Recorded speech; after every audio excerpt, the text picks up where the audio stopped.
نحمدہ ونصلی علی رسولہ الکریم اما بعد۔ ترجمے والے قرآن پاک کا صفحہ نمبر 925واں پارہ، سورہ حامیم سجدہ، آخری رکوع، آیت نمبر 49 اور 50۔ اعوذ باللہ من الشیطان الرجیم، بسم اللہ الرحمن الرحیم۔ لا يسأم الإنسان من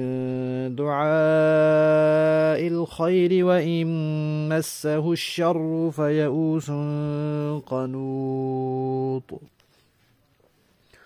ولئن أذقناه رحمة منا من بعد ضراء مسته ليقولن هذا لي وما أظن الساعة قائمة ولئن رجعت إلى ربي إن لي عنده للحسنى فلننبئن الذين كفروا بما عملوا ولنذيقنهم من عذاب غليظ۔ صدق اللہ العظیم۔ پچھلی آیات میں اس بات کا تذکرہ آیا تھا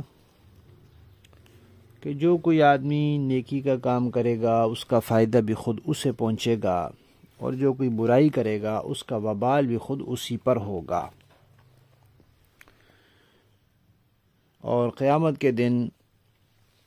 مشرکین جو ہیں وہ بے یار و مددگار کھڑے ہوں گے۔ اب اللہ تعالیٰ فرما رہے ہیں کہ انسان کا ایک مزاج ہے کہ دنیاوی ترقی کی خواہش اور اس کا لالچ اور اس کی حرص اس کے دل سے ختم نہیں ہوتی۔ یہ چاہتا ہے کہ بس میں دنیا کی عہدے میں ترقی ہے تو دنیا کا سب سے بڑا عہدہ جو ہے وہ میرے پاس ہونا چاہیے، بڑے سے بڑا جو عہدہ ہے وہ بس میرے پاس ہو۔ مال کی بات ہے تو اس کی خواہش ہوتی ہے کہ ساری دنیا کا مال دولت سمیٹ کے اپنے گھر میں رکھ لوں، یعنی ہر چیز میں سب سے آگے ہونا چاہتا ہے۔ یہ اس کی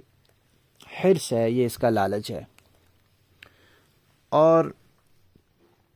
دوسری بات کیا کہ اگر اس کو کوئی تکلیف پہنچ جائے، کوئی پریشانی پہنچ جائے، کوئی بیماری آ جائے، کوئی نقصان ہو جائے مالی کسی طرح کا، تو پھر ایک دم نا امید اور بالکل مایوس ہو جاتا ہے۔ ایسا کیوں ہوتا ہے؟ اس لیے کہ اس کی نظر اسباب پر ہوتی ہے، رب الاسباب پر نہیں ہوتی۔ تو یہ اسباب پر نظر رکھنے کی وجہ سے جب اسباب سے کچھ نقصان نظر آتا ہے تو پھر یہ بالکل نا امید اور مایوس ہو جاتا ہے۔ یہ اس کا دوسرا قصور ہے۔ پہلا یہ کہ حرص اتنا ہے کہ کسی چیز پر راضی ہی نہیں ہوتا اور اس سے زیادہ اوپر خواہش رکھتا ہے دنیا کی چیزوں میں، اور دوسرا یہ کہ ایک دم مایوس اور نا امید ہو جاتا ہے، حالانکہ نا امید مسلمان کے لیے تو نا امیدی نہیں ہے۔ اور تیسری بیماری، تیسری اس کی خرابی کیا ہے کہ اگر اس تکلیف، بیماری، پریشانی کے بعد اللہ تعالیٰ اس کو صحت دے دیں، خوشی دے دیں، خوشحالی دے دیں، تو پھر یہ کہتا ہے کہ یہ تو میرا حق ہے، میں اس کا حقدار ہوں۔ پھر یہ اس طرح کی باتیں کرتا ہے، اور پھر کیا کہتا ہے قیامت کے آنے کا تو کوئی گمان ہی نہیں ہے کہ قیامت بھی کبھی آئے گی، اور اگر قیامت آ بھی گئی تو جو یہاں اچھا وہ وہاں اچھا، جس کو یہاں اللہ نے مال دولت دیا اس کو وہاں بھی دیں گے اللہ تعالیٰ۔ تو اگر میں برا ہوتا، اگر میں یہ شرک کا عقیدہ غلط ہوتا، یہ بتوں کے سامنے سر جھکانے کی بات غلط ہوتی، تو دنیا میں اللہ کیوں مجھے مال دیتے، عہدہ دیتے، اولاد دیتے، یہ کیوں دیتے؟ تو اللہ نے یہاں دیے ہیں، اگر کوئی قیامت ہوئی تو وہاں بھی اللہ مجھے دیں گے۔ تو اللہ تعالیٰ فرما رہے ہیں بھائی خبردار ہو جاؤ، جو کچھ تم کر رہے ہو یہ سب ہماری مرضی کے خلاف ہے۔ لیکن اس کے باوجود دنیا میں کسی کو مال دولت کا ملنا یہ اس کے حق پر ہونے کی نشانی نہیں ہے۔ کسی کو زیادہ مال مل گیا تو وہ حق پر ہے، کسی کو بڑا عہدہ مل گیا زیادہ، یہ بھی کر لیں کہ لڑائی کے اندر کوئی غالب آ گیا تو وہ حق پر ہے، نہیں، یہ کوئی ضروری نہیں ہے کہ اس کا عقیدہ ٹھیک ہے تو وہی غالب آیا۔ یہ بات درست ہے کہ اللہ تعالیٰ ایمان والوں کی مدد کرتے ہیں، لیکن بعض اوقات ان کی کوئی کوتاہی ہوتی ہے، کوئی غلطی ہوتی ہے، اس لیے وہ ظاہری طور پر شکست کھا جاتے ہیں۔ لیکن اللہ تبارک و تعالیٰ نے یہ کوئی معیار نہیں رکھا کہ جس کے پاس دنیاوی نعمتیں زیادہ ہوں گی وہ حق پر ہوگا۔ لہذا اس غلط فہمی سے نکلو اور اپنے آپ کو ٹھیک کرو، پھر اللہ تعالیٰ تمہیں بتلائیں گے جو تم نے کام کیے ہیں، اور کافروں کو سخت عذاب بھی ضرور دیں گے، بتلائیں گے بھی ضرور اور سخت عذاب بھی اللہ تعالیٰ ضرور دیں گے۔ اور یہ جو اس آیت میں فرمایا کہ بھئی جب اس کو کوئی پریشانی، تکلیف، بیماری کے بعد صحت، خوشی، خوشحالی مل جاتی ہے تو کہتا ہے یہ تو میرا ہی حق ہے، یعنی اس کو پھر ان اسباب کی طرف منسوب کرتا ہے کہ میں نے فلاں تدبیر لڑائی تھی تو یہ کام ہو گیا، فلاں ڈاکٹر سے دوائی لی تھی تو اس دوائی کی وجہ سے میں ٹھیک ہو گیا۔ تو اسباب تو اختیار کرنے ہوتے ہیں لیکن نظر اسباب پر نہیں رکھنی ہوتی۔ تو اسباب پر نظر رکھنے کا یہ نقصان ہوتا ہے کہ تکلیف پہنچ جائے تو بالکل نا امید، مایوس، اور خوشی آ جائے تو پھر وہی اسباب کو سمجھنا کہ یہ دکان ہے، دکان کی وجہ سے میرے گھر کا نظام چل رہا ہے، دکان کی وجہ سے نہیں چل رہا۔ دکان تو آپ تو دکان بنا سکتے تھے، دکان پر گاہک آپ خود لا سکتے ہیں، نہیں، وہ اللہ بھیجتے ہیں۔ تو اسباب پر نظر نہیں ہونی چاہیے، اپنی محنت اور لیاقت نہیں سمجھنی چاہیے۔ اگر بندہ سمجھے کہ یہ میری محنت کی وجہ سے ہے تو ذرا دیکھیں جو مزدور صبح 8 بجے سے لے کر شام 4 بجے تک سخت گرمی میں سڑک پر پتھر کوٹتا ہے، وہ زیادہ محنت کرتا ہے یا جو دفتر میں آرام سے بیٹھا ہے وہ زیادہ محنت کرتا ہے؟ تو مشقت تو اس کی زیادہ ہے، کمائی یہ زیادہ کر رہا ہے۔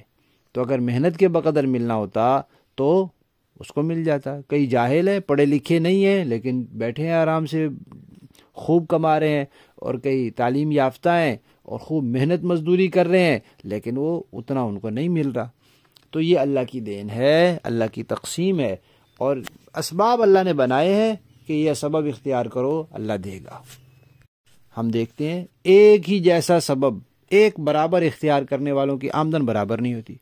دو آدمیوں نے ایک ہی چیز کی دکان بنائی ہے، کریانہ سٹور، ایک ہی جگہ پر ہے، ایک ہی محلے میں، لیکن دونوں کی بکری برابر نہیں ہے، دونوں کی آمدن برابر نہیں ہے۔ تو یہ اللہ کا نظام ہے۔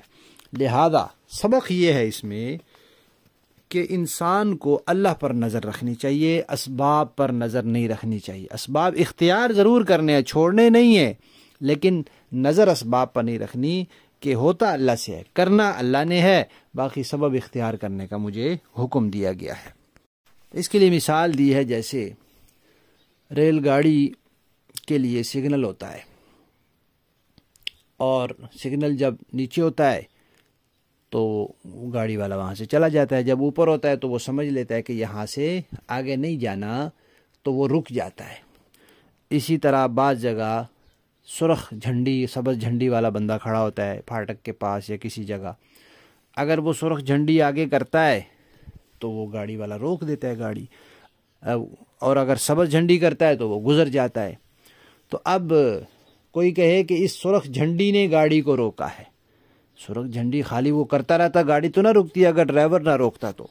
تو یہ ہمارے اسباب جو ہیں یہ وہ سرخ جھنڈی ہیں یا وہ سبز جھنڈی ہیں، پیچھے تو ڈرائیور ہے، وہ گاڑی روکے گا تو رکے گی، نہیں روکے گا تو نہیں رکے گی۔ تو انسان کا کام ہے سبب اختیار کرنا، اور اللہ کا کام ہے پھر اس کا جو بھی نتیجہ ہوگا وہ اللہ کے ہاتھ میں ہے، انسان کوشش کا مکلف ہے، نتیجے کا نہیں۔ دیکھیے لا یسأم، نہیں تھکتا، نہیں جی بھرتا، الانسان و انسان کا، من دعاء الخیر، خیر مانگنے سے، بھلائی مانگنے سے، ترقی چاہنے سے دنیا کی، وَإِن، اور اگر مسہو پہنچ جائے اس کو، الشر کوئی تکلیف، فیئوس تو مایوس ہو جاتا ہے، قنوط نا امید۔ یئوس اور قنوط دونوں کا معنی مایوسی نا امیدی ہے، لیکن یئوس کہتے ہیں اس کو جو دل میں نا امیدی ہو، اور قنوط کہتے ہیں ایسی نا امیدی کہ پھر اتنی پریشانی ہوئی کہ اس کے آثار بھی چہرے پر ظاہر ہو گئے۔ وَلَئِنْ أَذَقْنَاهُ، اور اگر ہم اس کو چکھا دیں، رحمتاً رحمت، مہربانی، خوشی، خوشحالی، صحت، منا اپنی طرف سے، من بعد بعد اس کے کہ ذرا اس تکلیف کے بعد،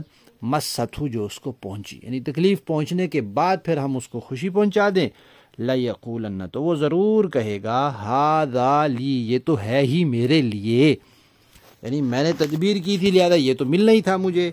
وما اظن، پھر یہ بھی کہتا ہے کہ ما اظن، نہیں ہے میرا خیال، نہیں میں خیال کرتا کہ الساعۃ، قیامت، قائمتاً، قائم ہونے والی ہے، قیامت کا بھی منکر ہوتا ہے، وَلَئِن، اور یہ بھی کہتا ہے کہ اور البتہ اگر، رجعت، مجھے لوٹایا گیا، الی ربی، میرے رب کی طرف، ان لی، تو ضرور ہوگا میرے لیے، عندہ، رب کے پاس، للحسنی، بڑی اچھائیاں ہوں گی، خیر ہوگی، انعامات ہوں گے، جیسے یہاں ویسے وہاں، فَلَنُنَبِّئَنَّ، اللہ فرماتے ہیں ہم ضرور خبر دیں گے، الذین کفروا، کافروں کو، بما عملوا، ان کاموں کی جو انہوں نے کیے، وَلَنُذِيقَنَّهُمْ، اور ہم ضرور چکھائیں گے انہیں، من عذاب غلیظ، سخت عذاب۔ با محاورہ دیکھیں جی، لا يسأم الإنسان من دعاء الخير وإن مسه الشر فيئوس قنوط، انسان کا حال یہ ہے کہ وہ بھلائی مانگنے سے نہیں تھکتا، اور اگر اسے کوئی برائی چھو جائے تو ایسا مایوس ہو جاتا ہے کہ ہر امید چھوڑ بیٹھتا ہے۔ وَلَئِنْ أَذَقْنَاهُ رَحْمَةً مِنَّا مِن بَعْدِ ضَرَّاءَ مَسَّتْهُ لَيَقُولَنَّ هَذَا لِي وَمَا أَظُنُّ السَّاعَةَ قَائِمَةً وَلَئِن رُجِعْتُ إِلَى رَبِّي إِنَّ لِي عِندَهُ لَلْحُسْنَى، اور جو اسے تکلیف پہنچی تھی، اگر اس کے بعد ہم اسے اپنی طرف سے کسی رحمت کا مزہ چکھا دیں تو وہ لازماً یہ کہے گا کہ یہ تو میرا حق تھا اور میں نہیں سمجھتا کہ قیامت آنے والی ہے، اور اگر مجھے اپنے رب کے پاس واپس بھیجا بھی گیا تو مجھے یقین ہے کہ اس کے پاس بھی مجھے خوشحالی ہی ضرور ملے گی۔ فَلَنُنَبِّئَنَّ الَّذِينَ كَفَرُوا بِمَا عَمِلُوا وَلَنُذِيقَنَّهُم مِّنْ عَذَابٍ غَلِيظٍ،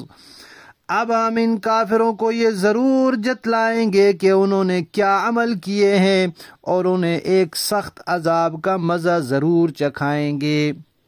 صدق اللہ۔